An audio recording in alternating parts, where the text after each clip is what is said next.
This is a Dude Studios production. And hey, I'm the dude. Hey, social media family, Cory Brim with Sugar Rim Bar, and you're listening to me on Hey Bartender Podcast with Anthony, and you can find us on all podcasting platforms, Apple, Spotify, and coming soon, Hey Bartender Podcast on YouTube. See you guys on the next take.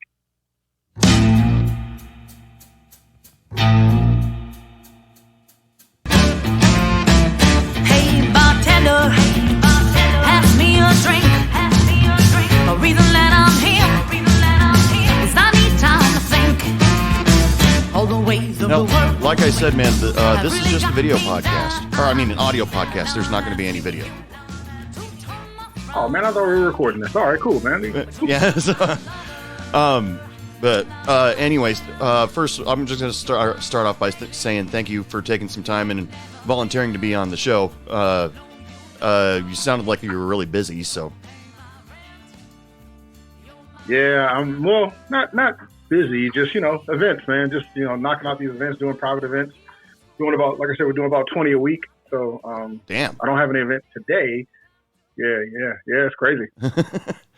Well, welcome to Hey Bartender Podcast. Really happy that you asked me on the show. Why don't you introduce yourself a little bit to everybody? All right, hey everybody. My name is Anthony Winkler. No, that's me. It's Cory Brim. My name is Cory Brim. I own a company called Sugar Rim Bar, man. We're a mobile event company. I've been in business for, 12 years, 13 years, maybe a little bit longer than that. And we do private events. We do corporate events, but our bread and butter is private events. Well, before we get started on going on the show, I sent you a message that I like to start every show with a drink special, just something to show off to everybody else. It can be a drink that you made up on your own if you feel like sharing your personal recipes, or just something that you enjoy pouring.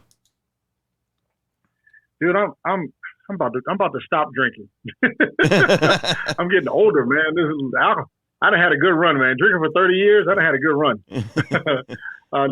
Normally, honestly, just very candidly, my drink is vodka with a lime. Like when I'm off, vodka lime. Like that's it. Any particular vodka that you enjoy, or?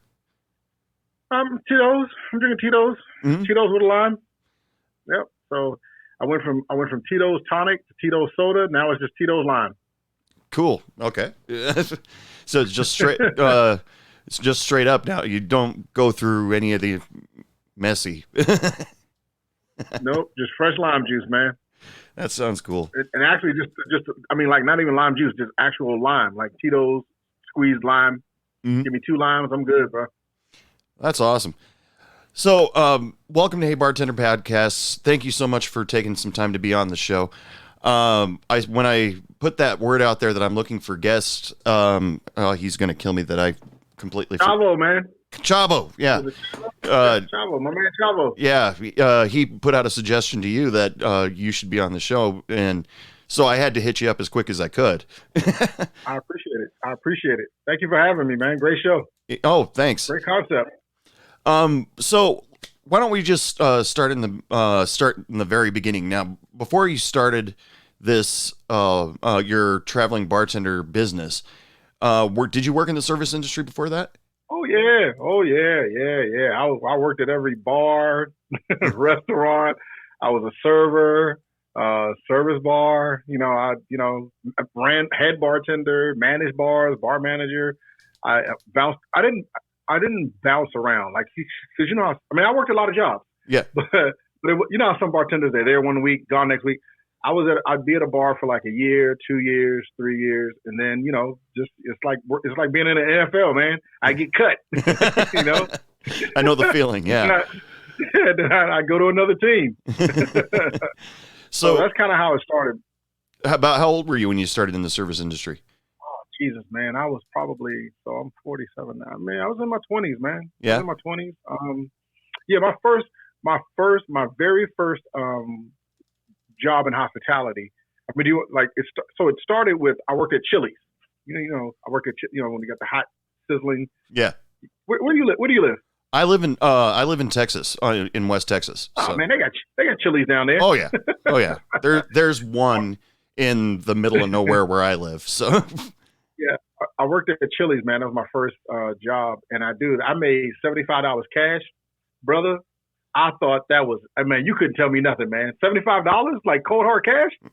I thought that was it. I thought that was all the money in the world, man. oh yeah. And I worked there for like a year, 2 years, and then I ended up hanging out with somebody. I ended up hanging out with a bad server, bartender, whatever.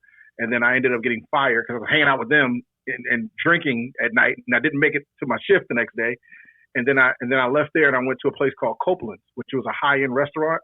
Mm. And dude, in one shift, I made $150. I was like, "What was I doing at Chili's?" And I thought $150, man. I was like, "Oh my God, I'm never leaving this job. Like I'm never leaving this place." Yeah. That's what I thought. Yeah. When you get your first server job and you realize you get some take home pay, that's a life changer for you. All of a sudden, you feel rich, don't you?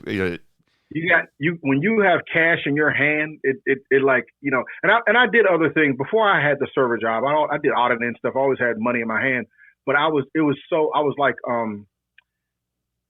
I don't want to like stroke my own ego and be like I was a natural, but I love people, man. And like, I was like, oh, I could have fun and make money. You know what I mean? Like there wasn't a lot of jobs back then where you could just be yourself and have this bubbly personality and talk to people and laugh and joke and get paid for it. Yeah. Like there was nothing like that.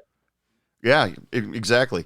That's the realization. It took me a long time when I first started working in the service industry that I could be myself, because I was working like sales jobs before that, and a bunch of menial jobs, and where you had to act a certain way, you had to represent the company in a certain way. But when I started bartending or serving, I realized about 60% of the jokes that I told everybody I could tell. The other 40% I had to leave at home. But right. But being able to be yourself and joke around with people, and that was a real life changer. Because I started in the service industry, not like you. It sounded like that you were this was like an epiphany for you. Like, this is great. I can talk to people, have fun. But me, it was more of an exercise on getting over introvertedness. So yeah, kind of like this podcast. And one of the other things that was for me was so like in the industry, right, dude, you work a double straight through, no break, you're making $200. You know what I'm saying? Sure. Right. And I mean, it's been the same. I mean, I don't know about right now in the pandemic and all that kind of craziness, but traditionally this business is you work a double, you're making $200. So I would work 3 or 4 doubles in a row, right? Mm. So I would make like $800. Dude, there was no legal way that I could have pulled in $800 in 4 days. You know what I'm saying? So remember, like when your rent was due and you picked up shifts? Yeah. Because like you made all your rent money in 3 days? Yeah. Yeah, there was no business like this. And then I remember one month, like when I had that thought, I was like, I can make $100, $200 every day. What if I did 30 doubles, and what if I did a month of doubles? And 1 month I did it, man. And I had like this shoebox full of money, man. It felt real drug dealerish. You know what I'm saying? I would go to the bank and I was like, this lady either thinks I'm a drug dealer or a stripper. There's no way that I'm coming in here with all this wads of cash and ones, fives, 20s. I didn't have a bunch of hundreds back then, but there's no way that she thought that I was like a waiter, a bartender. There's like, she's got to think that I'm a drug dealer. There's that paranoia whenever you take your tips in for the week or the day or something like that, that no way they're going to think this is honest. Or Yeah. Even the female servers that I used, servers and bartenders that I used to work with, they were like, I don't go to the bank. It stays home. And then they get nervous about going to the store, paying for their groceries all in ones, and get self-conscious about that. Yeah. And then I started bartending, man. I went from that to bartending. There was a guy that was training. I was a server. He was a trainer from another place. And he's like, dude, you make an awesome bartender. And the one thing, and now this is so long ago. The one thing, there were key pivotal people on my journey that helped me. Like the first guy, when I got that job at Chili's, there was a guy named Jimmy Flowers. I'll never forget him. He trained me how to be a server. And this was like old school, bro. This is like, there's no YouTube, there's no internet, there's no Facebook, you know what I mean? he taught me like customer service, and this is at Chili's, you know what I'm saying? Like he taught me like straight up how to treat people. And I'm friends with him to this day. I always credit him because if he never gave me that foundation, I really don't think I would, because service is really where it's at. I mean, that's, whatever we talk about, service is what we hang our hat on. Right. And that opened so many doors for me. And then there was this guy that, so I was a server. He saw me being a server. He's like, dude, you make an awesome bartender. And then that guy also told me, he said, listen, don't ever become a bartender. He said, always be a server. You're going to be a bartender, but he said, always treat people the same way you're treating people as a server. Okay. Because bartenders have this complex. You know what I'm saying? They got the God complex. Like, no one can make a drink better than me. I'm the everything. And they have that thing, which is cool. But he said, you'll go so much further if you look at it just like you're looking at it like a server, but serving them the drinks instead of the food. And that's something that always stuck with me. So I never became the, and I don't want to offend anybody, but I never became the mixologist. You know what I mean? Like I wasn't. Yeah, I hate that term personally. Are you a mixologist? I'm a damn bartender. What the hell? I'm a bartender, man. Yeah, what do you want to drink? And I was making more money selling vodka cranberries instead of, Saint Germain, elderflower, whatever, picking some leaf off a mountain in Japan. Yeah. I'm like, yeah, margarita. Cool, got it. Yeah, I have no problem with these people that say they're mixologists and their presentation of the pictures that they put up on Instagram or something like that. They're beautiful looking drinks. But I used to work in a higher speed bar, and I'm like, I wouldn't have no time to make that ever. None. And how often do you keep things like passion fruit in your well, Yeah, exactly. But that's cool. That's awesome advice to remember that you're a server to go behind the bar. I bet that made a huge difference. It has literally served me well all these years, man. One of the great things that I think a lot of our clients really respect from us is that even when we do their events, we treat them, I'm not just saying this because I own the company.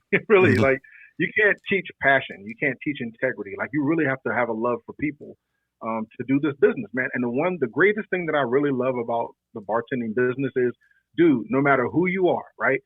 You can say that you love people and you can say that I can mix drinks and you can say all of that, but you got to get behind that bar and you got to do it. Right. You know what I mean? Like this is the one thing in life that you could almost get away because you could sort of hide, even if you were a chef, you can kind of hide your skills in the food. You can't hide it in bartending. Like you got to make the drink. Yeah. You got to make it. Yeah, exactly. While you were bartending though, you got to know your customers really well. You got to, did you learn the drinks as you went as your bartender, or did you pick it, just watch the bartender as you were serving? How did most of that get in your head? You know what? That's a pretty great question, man. How did I learn drinks? Well, first of all, I was drinking. So, well, that helps. I was drinking a lot, so that was that. And then, so one of my jobs that I worked at the Cheesecake Factory. You ever work at the Cheesecake Factory? Never did. Bruh, you ever seen the menu on the Cheesecake Factory? Yes, I have. I had to know all of that.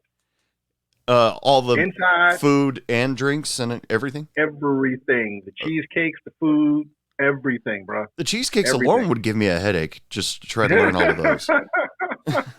Yeah, I crammed all that stuff in my head, man. And then at the Cheesecake Factory, man, that was another one of those places where I worked 6 days a week. I mean, I love the Cheesecake Factory. It was great. The people were great. The food was great. It was a great atmosphere. But you learn those drinks. You learn them quick, man. And because you're making, dude, strawberry. You know how many strawberry mojitos you make at the Cheesecake Factory? You know how many pineapple, watermelon mojitos you make every day? No, 1,000. Really, bruh. Everybody's drinking at the Cheesecake Factory. Now, but I learned a lot of. I learned a lot of drinks there. I also worked at I was always working. I was always working, man. I was working. I was one of those. I wasn't that kind of bartender where I'd work 2 days on, 2 days off. Bro, I worked 6 days a week. Yeah, because it's the money. You can't. I didn't work Sundays. Sundays was my day. I didn't work Sundays. I didn't care where I worked at. I had Sundays off. So, but I worked Monday through Saturday.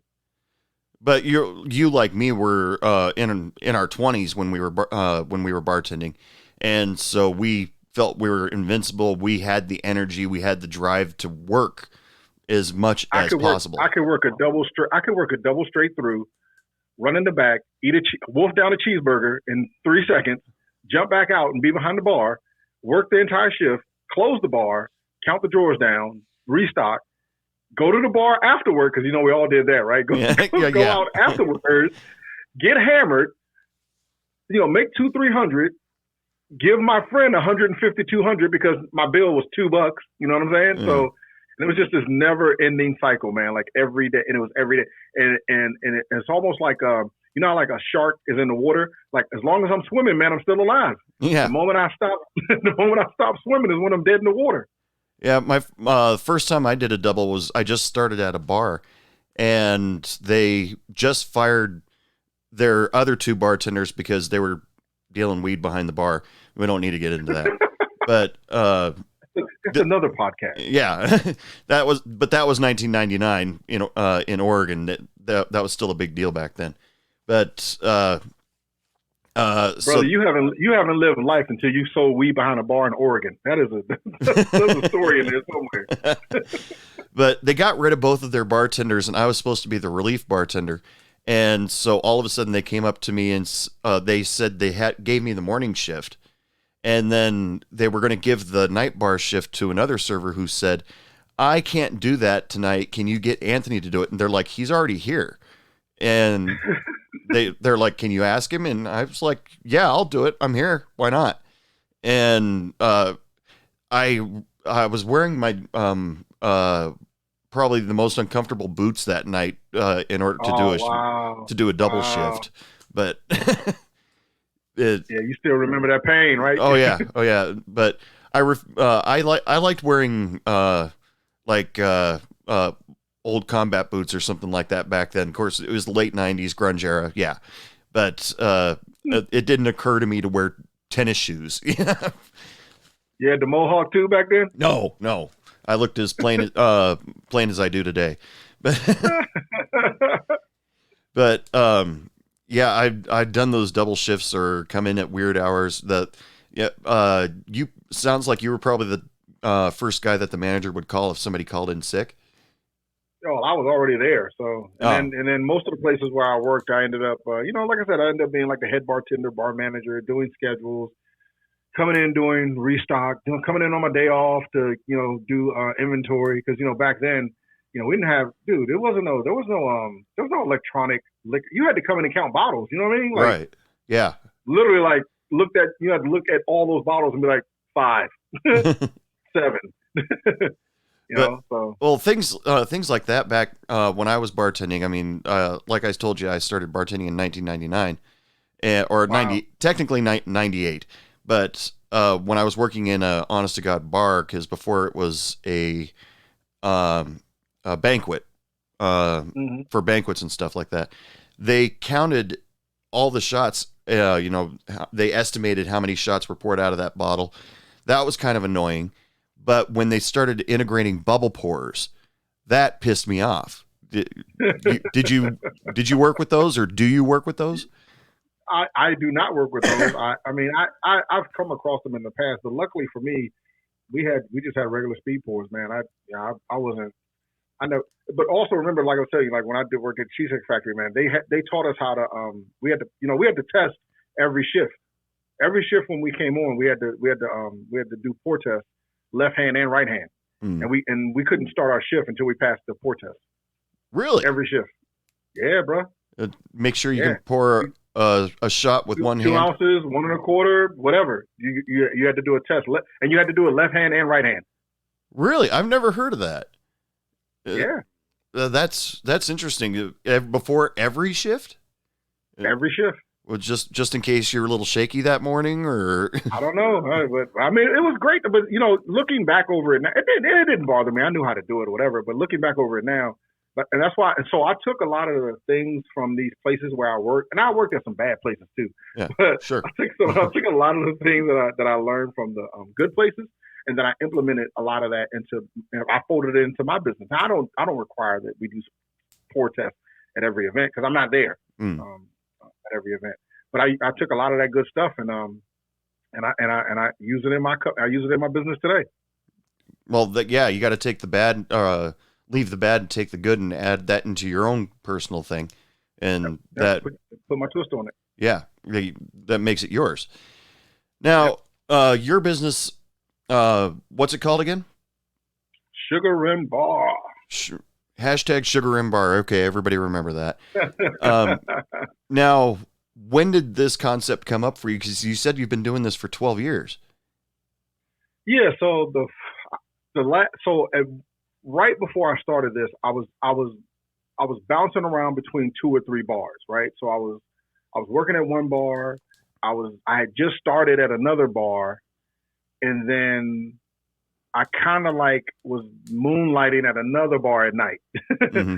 and then so ironically, universe, right? Because you always talk about these crazy times that happen in our lives. Ironically, I served a girl. So I was at a Cheesecake Factory making it was home. I was making money. I ended up serving a girl a drink, and I gave it to her for free, which I shouldn't have did, but I was flirting, and I never did it. I'm not even lying. I'm not making it up because I'm on your podcast. I never gave away free drinks and stuff like that. But she was so cute. She was so cute. And I gave her a drink, and of course, the eye in the sky caught me doing it, and they let me go. But they let me go, and they said that I could always come back. Right? They left it open to saying that if I ever wanted to come back and work there, I could come back again. They just let you go for one indiscretion like that? Yeah, you can't. Yeah, you can't be giving away drinks. You can't be giving away free drinks. I would at least give as a manager, giving you pay for the drink and then it's all over. No, bro. No, they didn't have that. There was no bar tab. I didn't have no behind the bar. Nope. You can't give away the drink. Now, where are you from? Where are you from anyway?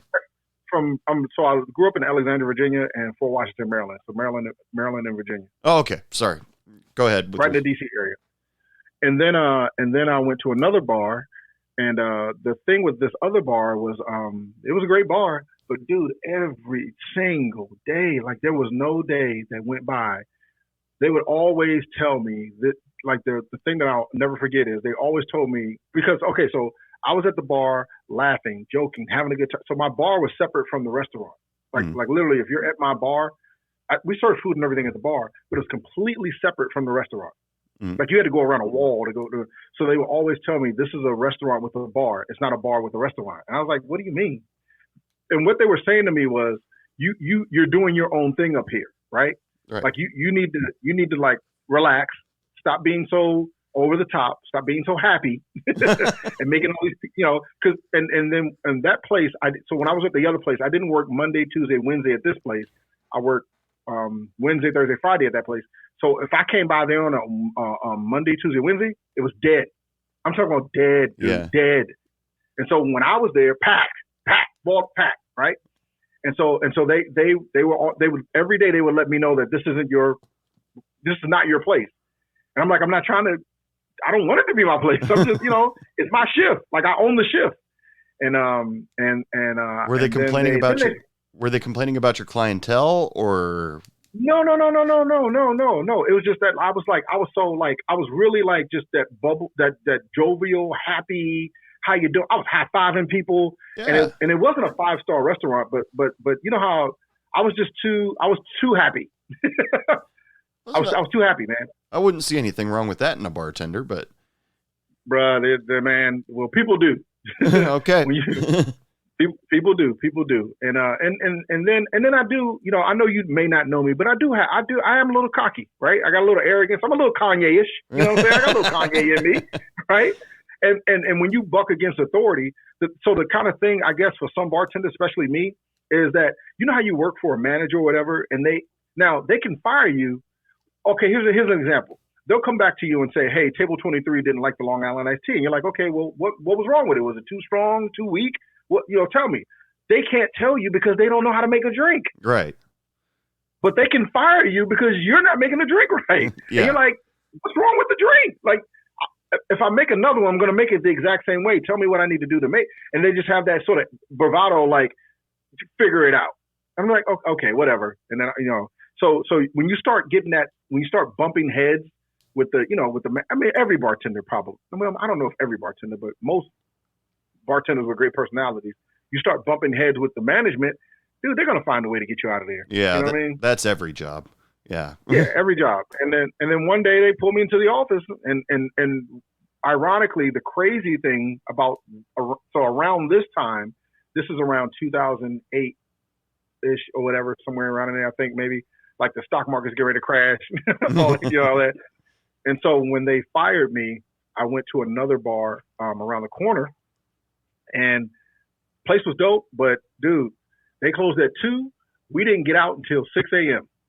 because we stayed drinking every night. When I say every night,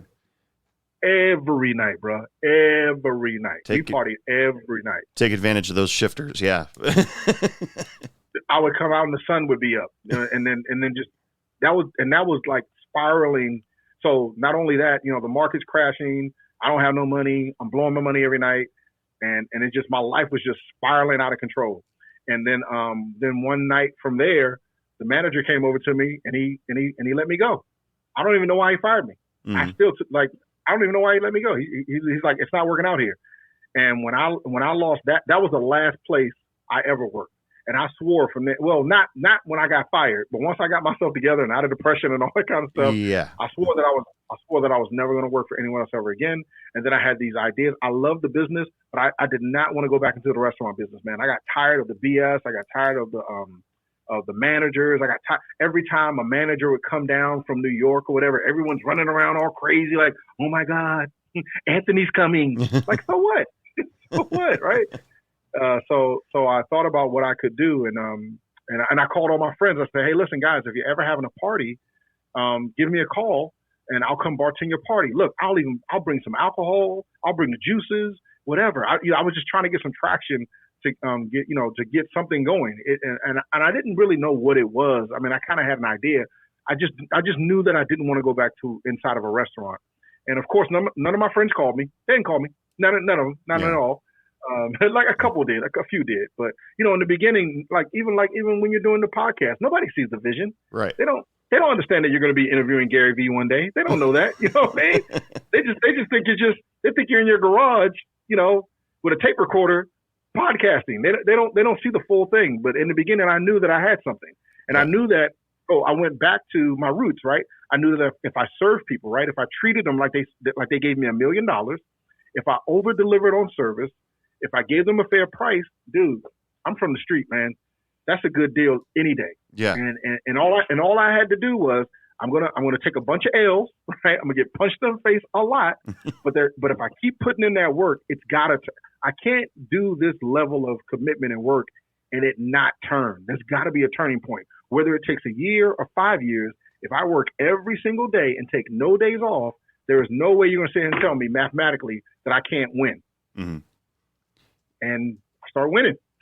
As long as you keep at it, if it's your passion, as long as you keep at it, everything will start coming to you. That was advice that I got from another podcaster when I was first starting out this show. He says, just keep at it, and eventually people will come at you. Consistency, man. It's consistency. Yeah. Look, the thing about it is when you break it down, it's like similar to baseball. You just got to get on base. That's it. The runs will come. Like if you keep getting on base, you're gonna go from first to second to third to home. You just keep getting a man on base. Every once in a while you get a grand slam. Every once in a while you knock it out the park. That's dope. But that ain't gonna be every day. Mm. You're gonna get foul balls. You're gonna get sliders. But your goal is just get on base. You know what I'm saying? Yeah. And that's all I did every day, man. I just got on base every day, and I just moved just one little foot in front of the other. And I just kept advancing, and then sometimes I stepped up to the plate. And man, I knocked that shit out the park, man. Now, let's go into like when you first decided, okay, I want to be a private bartender. I want to go to people's parties, and right. For some people that may be thinking about that because some people didn't go back to work after the quarantine got sort of lifted, and maybe before the quarantine gets back. Hey, listen, I hope this doesn't age well. I don't want to go back down on lockdown. No, I don't either, really. But when you first start out, somebody says, calls you up and gives you your first party to go to bartend. Yep. Yep. Do you expect them to now somebody I don't think it was Chavo, it was somebody else. He said he expects these people to bring the alcohol and he'll pour it for them because he has the license. They don't have the license.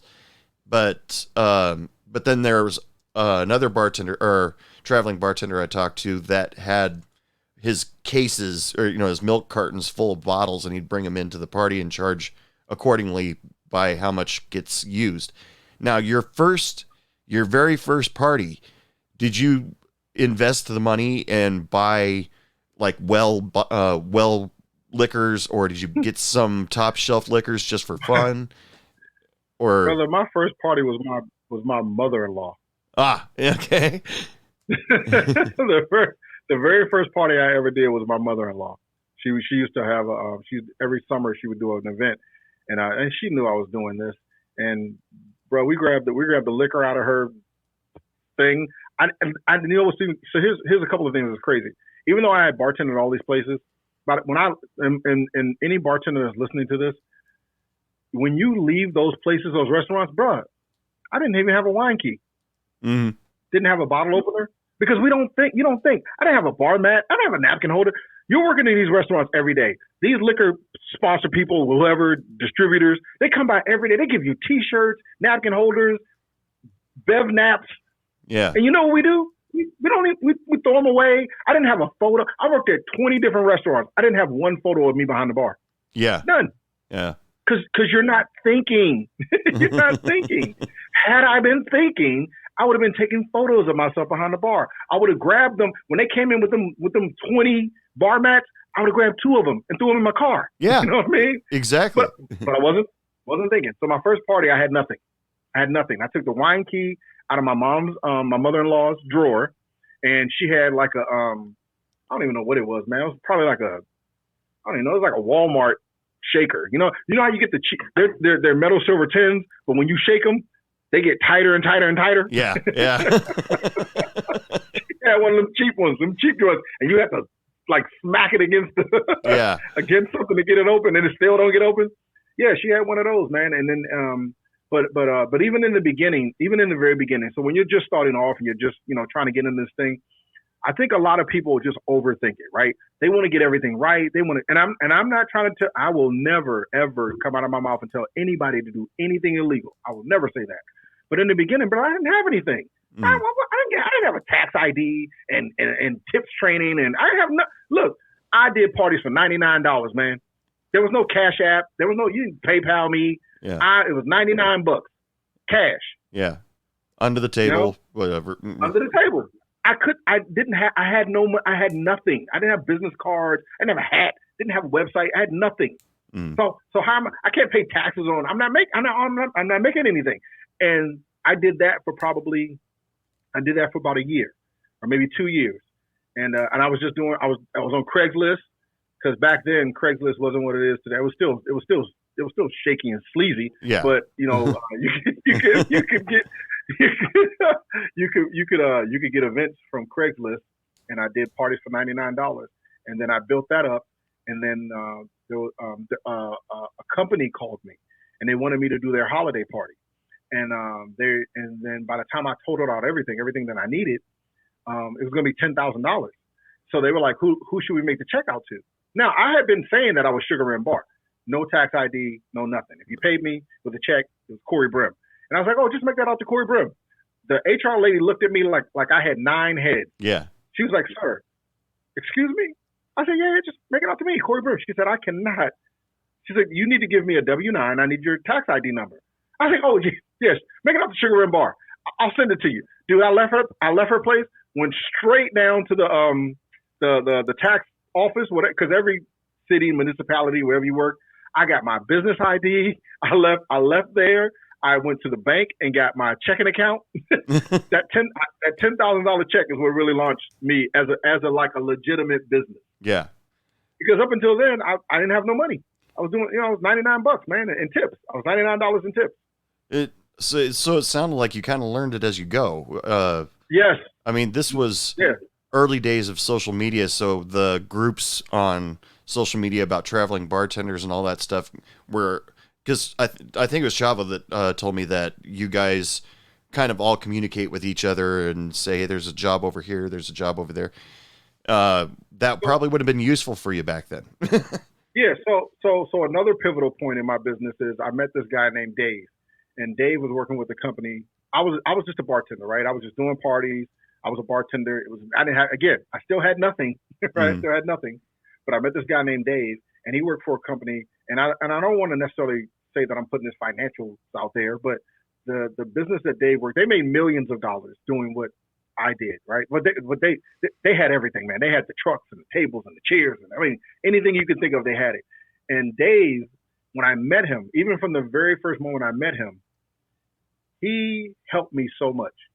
And it was something completely different that I did not see in the bartending world. Like, okay, you're in Texas, right?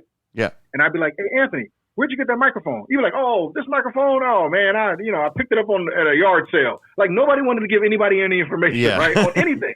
Because everyone's so like, oh, you're gonna steal my customers. Not Dave, man. Dave, he helped me. And I wasn't trying to learn his secrets. I didn't know anything. So any questions that I would have, he would ask me. And it used to bother me. So I'm getting to what Chavo was bringing up. It used to bother me that these bartenders weren't helping each other. Mm. And I would look out across the country and it wasn't connected. Like there was no Facebook groups and nothing like that. And so, I ran into Chavo. I was like, bro, why don't we just help each other, man? Like, you're in Cali, I'm in DC. I'm not going to steal your customers. And people just don't even realize, like, I can't do every event. So any resource, anything that I have, just ask me. Anything that I need from you, I'll just ask you. And then we just started doing that. And it's been like that. But going back to Dave, I learned that from Dave. And one of the things that Dave taught me was, dude, if you want to get to where you want to get to in life, you got to help other people. Right. Like, you're not going to get there alone. And again, those other things that I talk about, there have just been key pivotal things that people gave me that I absorbed within my DNA, and now it's in the fabric of my business. Right. It's kind of the same thing for me, because when I first started this podcast, I thought it was just going to be all my bartending stories. I was just going to tell a story every episode of something that happened to me, and even I got bored with it after a while. But then it became a really great idea. Bring other bartenders on. There's nothing wrong with that. And let them share their story, man. Yeah, and it's been their journey. Yeah, it's been fun as hell. I mean, get to meet you and get to meet all these other people, and and some of you guys have been nice enough to say, listen, I was on this podcast the other day. He needs guests. He's pretty cool, So you guys actually are very generous, and I appreciate that from you guys. So as you're getting started and you've got your business license, and obviously you started to grow. Now, you said that you tend to do about 20, as of right now, you do about 20 events a week. And I've been booked every weekend since I started. And do you have other crews that you send out there? I got 100 people, brother. I got the Verizon network behind me, my friend. Wow. You've actually built an empire. Yes, sir. Yes, sir. Because I can't, this may not be the exact answer, but in the beginning, like if you look at photos of me, like when I was all young and sexy, you know what I mean? Like, I love bartending, right? As I've gotten older, it's just, I don't want to make no more drinks. And look, I know this is Hey Bartender. I know we're in the bartender world, but bro, when I started seeing the other side of this, when I started seeing we're in a multi-billion-dollar industry. You know what I mean? I don't need to sling no more drinks. Right? There's so many people out there. They want to go out there. They want to make their money in the tip jar. I did that already. I've done it. My business is a multiple six-figure business. It's always been a six-figure business. Even when I struggled for the first couple of years, but once I cracked that six figures, it was no looking back. Yeah. And then I started looking at companies like, how did Google become Google? How did Microsoft? How did Tesla become Tesla? How did these great companies go from good to great? How did they launch into these $1 million companies? And you start looking around, and they got a team. Mm-hmm. And not only do they have, that ain't the answer. So whoever's listening to this, team is very important. They got a team. Team is very important. I mean, it is, but you got to get the right people. Mm-hmm. You have to believe in those people. You have to allow those people to make some mistakes. You know, now you can't allow them to like sink the company. Right. But everything ain't going to be perfect, right? You're gonna make mistakes. They're gonna make mistakes. Are you man or woman enough? See, so for my company, I land on the sword for everything. Let's say it's your birthday party and I send a bartender and they screw up. They drinking behind the bar. He's kissing your wife. He put your rabbit in the boiling water. All that, right? I'm not going to. Did any of that actually happen? No. Hey, look, we can trade some stories now. I can tell you some stories, but I'm not gonna blame that on that bartender. That was so when I call you, Anthony, I apologize. I'm not apologizing for the bartender. I apologize because at the end of the day, that stops at my desk. It was my fault for sending that person to your event. I should have known better. I can't control everything, but I just feel like people. If you own, we live in this society now. If I make excuses and I backtrack and try to be slick about it, then people are going to know that. But if I own up to it and I make an atonement and I say, hey, listen, and now I'm at that point now where like if your event is messed up, if we don't mess up. I mean, I can count on less than one hand how many times we've messed up. I can refund you your money back. I'm not giving nobody their money back, Anthony. But I'm in a position now where I can do that. And in the beginning, you can't do that because you can't afford to do it. I can afford to do it now. Yeah. So, am I answering your questions, man? Yeah, you're doing great, dude. Now that you're higher up, where you're not busy pouring drinks, you're handling the business side of things. Do you ever do the thing where you do like spot checks, show up with a clipboard at an event and watch your? I don't show up with a clipboard, but I do. I still go by and touch some of my events, and that's not to check up on the bartender so much. It's more just a quality control thing. It's very hard. It's very hard to allow someone to go and represent you, and you're not there. How do you know if they set the bar up the right way? How do you know if the client is happy? How do you know if they got the right uniform on? Just because they're telling you, just because they sent you. I don't know how many times a person has sent me a photo of the uniform, but then when I go to the event, they got the sleeves rolled up. They didn't, whatever's hanging out, and this is like, you gotta roll your sleeves down. What are you doing? You're representing my company. Come on. Yeah. So I still go by and touch as many events as I can. Some I just can't get to. I just physically can't be in. On a Saturday, sometimes we'll have 5, 6, 7, 8 events. I can't touch all of them, but I at least try to get to the ones that I can. And I think the clients like that, because not all, but a lot of the events that I send a lot of people to, they're the ones that I used to do back in the day. Mm. And so my clients know that I'm not coming. And then when I do show up, they're like, oh my God, you came. And I'm like, yes, I came. I love you. I'm only going to be here for 5 minutes, but I love you. Now, do your employees, do their butts pucker when you show up? Like my subcontractors? Yeah. Can't use the word employees. My subcontractors? Okay. Is that what you're talking about? Yeah. Subcontractors. No, because I've worked for those people, right? I've worked for those people that made you uncomfortable. I never wanted to be that guy, man. I never want to be that. So I allow the people that are building and helping me build the company to, I tell them, this is your bar. You own it. You know what I mean? Like, this is it. Now, if I see you making mistakes, I'm going to jump in and tell you this is how we do it, But even that, it's difficult doing that because every single person, everybody's got their own shake. You know what I mean? Like, everyone shakes different. Everyone pours different. Everyone presents a glass different. And like I said, like Cheesecake Factory, we got to do it one way. Yeah.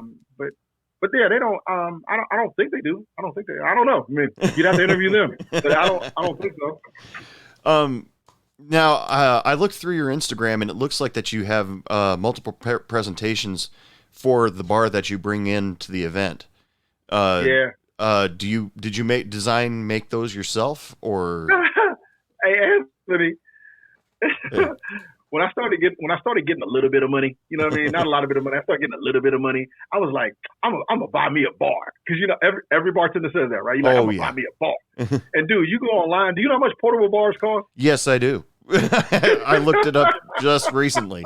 You're like, they're like $3,000. You're like, Yeah. I'm never gonna make that money back. I'm never gonna make it back. And not only am I not gonna make it back, I need a damn 28-foot box truck to move that thing around in, right? so here's what I did. I built my first bars, man. I built them. They served a purpose. But I built them, and then I used those bars to help build the business. And then when I started making money, I invested in some real bars. And so the bars that you see now are the bars that I invested in. I'm never, Anthony Winkler, I'm never going to build bars ever again, bro. Never. Well, it was worth it to get started, I'm sure. If you're listen, bartenders, hey, bartender society, if you're out there and you're in the beginning phases, I would say if you don't have the money to definitely build your bars, but the very moment you get enough money to buy a bar, buy a bar. And the bars that I had seen that were out on the market, here's another thing that kind of like made me mad about the $3,000 price tag. They look great from the consumer standpoint, the guest. Mm-hmm. They were horrible for the bartenders. Yes, I agree. They didn't have real ice wells. The counter was super low. The speed rack thing was, you put two drinks, 2 bottles on there, the thing falls off. Yeah. They weren't functional for bar. They have increasingly gotten better over the years. But back then when I was doing it, man, the only thing that was really out there, have you seen that portable flare bartender thing that like fits in a suitcase? It folds up. They use it all at all like the flare competition. No, I haven't seen that.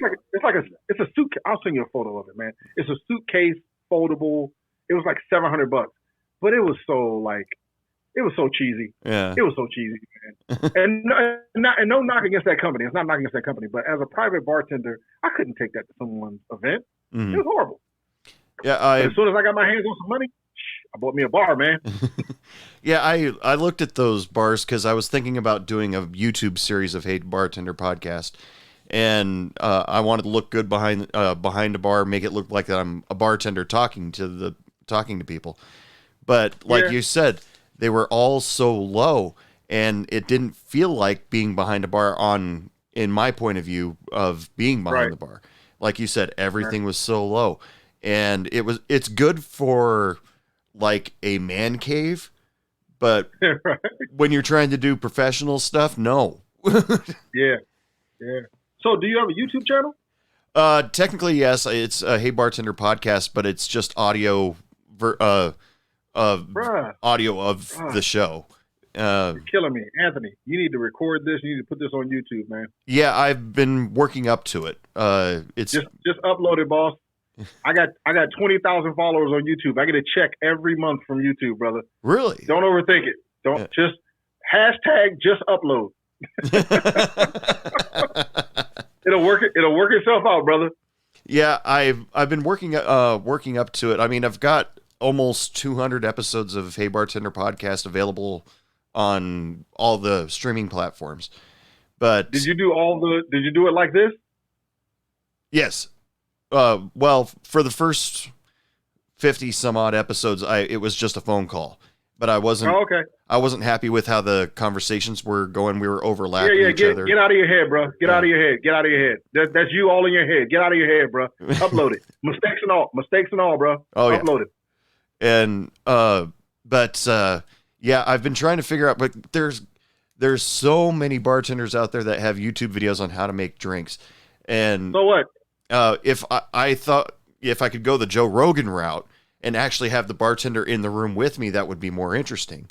But yeah, I'm with you. But do it the Anthony Winkler way, man. Okay, so a lot of pop culture. Upload it, brother. Listen, I get a check every month from YouTube. On my video, now my videos are a whole lot better than what they used to be. But I don't have a like I got ring lights and stuff now, and this I didn't have this in the beginning. It's a process. I just kept like the same thing as I built my company, dude. The thing is any and I know this is Hey Bartender. I get that. Yeah. Anything that you want to do, you just got to just do it, bro. You just got to do it. Anybody that's listening to this, you're out there thinking to yourself, you're watching all these videos, you're watching all these cocktails, you're thinking, oh, I'm gonna do that. When? Yeah. Just do it. You just gotta just do it. Pull. Make mistakes. Yeah. Make mistakes.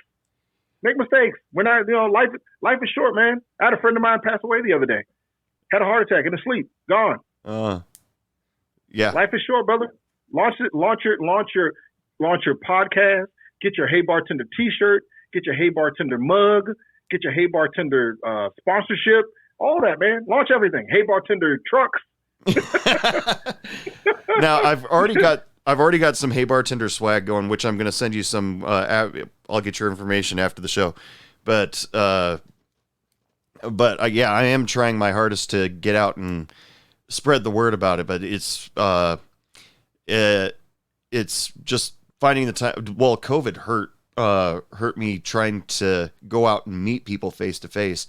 However, when I did find bartenders on social media that were talking about they miss working behind the bar, it was really easy to get guests during COVID because nobody was doing anything. Right. Did your business slow down a little bit during COVID? My business came to a screeching halt. Screeching halt. That sucks. My phone did not ring for 16 months. I bet that was a little depressing. Not really, because so again, you don't know, but if you do ever take the time to research and go watch my videos, I put out content explaining to people, even my staff. I tell them, like, these events that you're doing, the money that you're making, put some of it away. Yeah. Because we could have a whole nother conversation about this industry and how we don't save any money. We don't have any credit. We're living data. I live that life. I live paycheck to paycheck. Well, we don't get a paycheck anyway. I was living shift to shift. Like I said, I'd make $800 in 3 days and blow it, and be back to working a double. I was like a crackhead. You're almost like a crackhead in this industry. So I had lived through that, right? Remember I told you 2008 happened, lost everything. And then when I built this, I had a different mindset. My mind now was, and plus I was getting older, and my greatest fear, you ever go into those places and you see the bartender and he's like 80 years old and he's still slinging drinks, and he's not slinging drinks because he wants to. He's slinging drinks because he has to. Right. like he ain't got a pot to piss in or a window to throw it out of. I was like, I do not want that to be me. So I fixed my credit. I built up my business. I started reinvesting back into my business. I started getting capital. So when the pandemic happened, knock on wood, I was in a good spot, man. I had money saved up. I could pay my bills, and that's kind of like what I advocate now. So what I advocate now, maybe you hear it in my voice. I advocate for people to, like, even though my team works with me and they help me build my company, you can't be with me and you're struggling. You can't be with me and your credit's jacked up. You can't be with me and you're not giving back or help. So I don't want you just to do these events, make money, and then you're always just hustling to do events. I mean, you're also an adult. I can't hold your hand, but you have to, you got to want more out of life, man. Yeah. You got to want more, because this business, this world will eat you alive. Yeah. Early on in this podcast, I used to give advice to people every night when you get home after your shift, put away in a shoebox $5, $10, $20 bill, whatever it is, and just put it in a shoebox and write a note to yourself on top of it. Do not touch until a certain date. That's your goal. And I'm gonna give you a higher hack, man. I'm gonna give you a higher hack, because one of the other things that I'm very apt that I feel that I tapped into, and why I think I was able to take my business to another level, is I know people. So what I tell my people to do is go to the bank. Actually, go to a whole different bank, right? Go to a bank, open up an account. Do not get a card to it. Don't get overdraft protection. Don't sign up for anything. Open up an account that you cannot have access to and put money into that. Open up a CD, money market, anything. Put money somewhere. Go to your parents and say, hey, Mom, I'm going to give you this money. Put it in a bank. You have to hide money from you, because we are bartenders, dude. We are crafty squirrels. If you know that there's money underneath a mattress, you're gonna go after it. Oh yeah. You're gonna find it. You seriously need to put money away from yourself. And even then the other big thing is, us as bartenders, we always have these big lofty dreams, like, I'm gonna open a bar. No, dude, just save $5 a week. Yeah. just put $3 a day away. Just start there. Yeah. Because you're gonna look up at the end of the year, you're gonna have $3,000. Yeah. Because you wouldn't have had anything. Right. And how many years have you been bartending? 10, 15, whoever's listening to this, you've been bartending for 5 years and you don't have a savings account, but you make $200 every day? Come on, man. Yeah. Put some money away, man. Oh, I've done it before. Because a rainy day's coming. Yeah. No, I was just saying, a rainy day is going to come. It's coming. I've done that a dozen times before where I had a really good tip week, and then all of a sudden I sit back and see the $800,000 that I didn't spend all week, and then all of a sudden I'm like, there was that really cool guitar at the music store that I really liked. I think I can pay for it. And yeah, that's money that could have been saved. Because did I need the guitar? No. Did I want it? Yes. Yeah. But, and then we never talk about, like I said, I don't want to go too far left, but we never talk about credit. Bartenders are out there living paycheck to paycheck, roommate to roommate, apartment to apartment, when you can really just establish your life. And these are things that I wish somebody would have told me back in my 20s when I didn't have kids and I didn't have an ex-wife. You know what I mean? Like that would have told me just, report your income, pay your taxes, and not even pay your taxes. Write this stuff off. You know what I'm saying? Like your dry cleaning, your gas, the meals that you eat. That's an expense. Yeah. Write it off. And stop living in apartments and roommating and couch surfing. Get a house. Yeah. Buy an investment property. It's not that you don't have to necessarily be a homeowner, but look at some investment property. Take the money that you're making and buy some ATMs or some vending machines. Just something that'll bring passive income in. Start a t-shirt business. Like anything.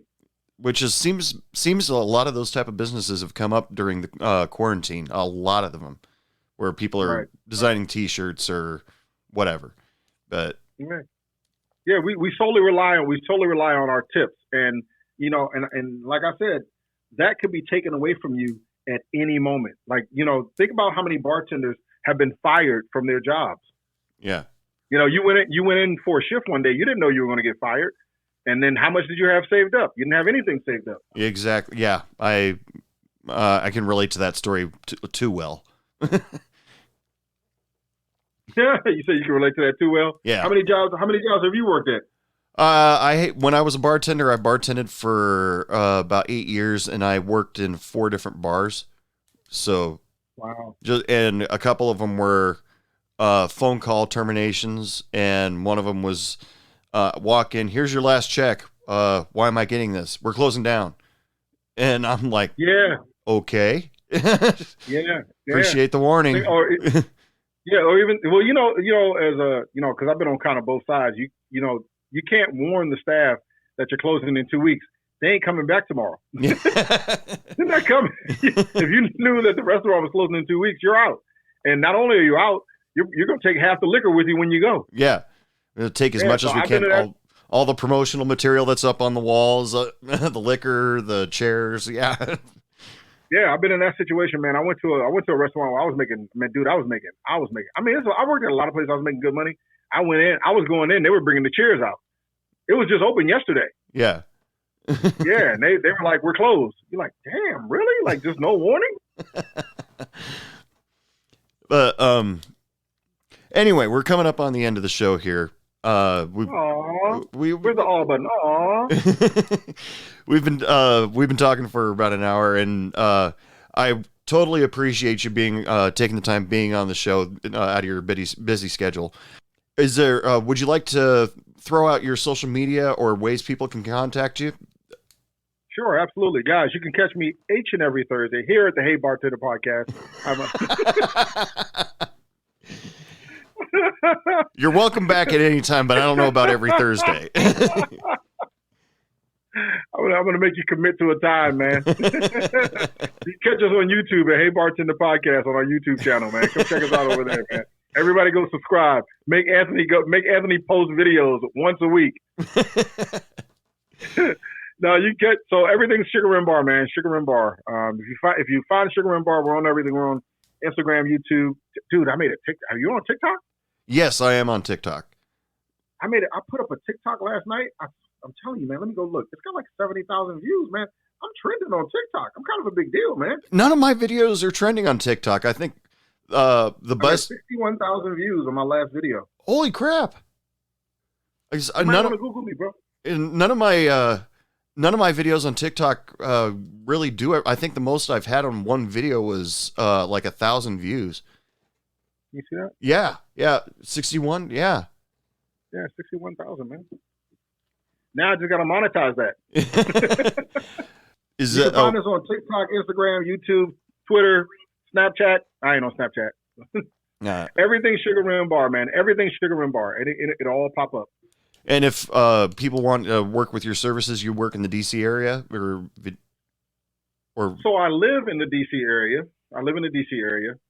But we do events all over the country. Now, Miami, LA, Chicago, Atlanta, New York, Pennsylvania.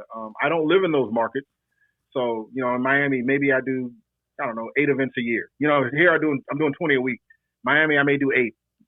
Vegas, I may do 1. LA, I may do 15 a year. I just don't live there. But so what happens is, so like you're in Texas, right? You and me work at the Cheesecake Factory in DC. You move to Texas. You're like, Cory, dude, you got to come down here to Texas, dude. You would kill it. And I'm like, Anthony, I ain't coming to Texas. But here's what we can do. I can book some events. I can contract them through you. You do the fulfillment part. I'll take my little booking fee for putting it together, but you got to fulfill it. And as long as that thing stays open and fluid, I take my money from putting it together. You take your money for fulfilling the thing. If we want to contract it out to someone else, they can get paid. But at the end of the day, I trust you because I know you. Mm-hmm. You're not just some Joe Schmo off the street and you're going to backstab me. Like, I knew you. Right. Or I know you. So, yeah, we're in different markets too. But I'm in the DC metro area, man. Anybody want to get at me? So, okay. Yeah. So you can be talked into going pretty much anywhere. So that's spreading yourself pretty good. That's awesome. Yeah, I love it, brother. But listen, man, you were awesome. Thank you so much for being on the show. If any other time you want to be on the show, all you have to do is let me know. If you got something to promote, anything like that, just drop me a line. And I appreciate you, brother. This was awesome, man. And hopefully it all comes out a little bit easier. Sorry, we had the rough start at the beginning of the show. You're good, man. You're good. It's part of the business, man. But anytime you need anything, man, just like you did, reach out, call me. It's best if you text me. That's probably the best way to reach me, man. Okay. Call me or text me. All right, people, it is last call for alcohol. Come on up to the bar and get what you need because we are closing soon. Big thanks to Cory Brim for being on Hey Bartender podcast. You were awesome and really inspiring guy to talk to. I mean, after we stopped the interview, he actually gave me a lot more encouraging words and ideas on how to spread the podcast out a little bit more, reach more people. He was really cool as hell. As usual, I have to thank Laura Hope and the Arctones for letting me use their song Dr. Bartender for the theme song. Go check out Laura Hope and the Arctones. They got some great stuff, especially if you're into rockabilly like I am. Remember, people, if you want to check out some old podcast episodes or check out some Hey Bartender podcast swag, swing by www.heybartenderpodcast.com. Or if you just want to keep up with Hey Bartender Podcast, find out what I'm doing or who's going to be up on the show next, all you have to do is follow me on the social medias. You will find me on TikTok, Instagram, and Facebook. All of them are at Hey Bartender Podcast. And if you want to be a part of the show, if you want to promote yourself, you want to promote the bar you work at, if you just have a random question, all you have to do is contact me, dude at heybartenderpodcast.com. I'd love to talk to anybody. I'd love to answer your questions. I'm really getting into this talking to people thing. I've told you guys dozens of times, I'm very introverted, but it's gradually getting more and more fun. Maybe I'm growing out of it and it only took 44 years, but hey, what are you going to do? So until next time, people, as usual, I just want to wish you all lots of love, lots of sex, lots of happiness. And remember, don't take any shit from anyone. Good night. I think I need another drink. What do you mean it's last call? I just got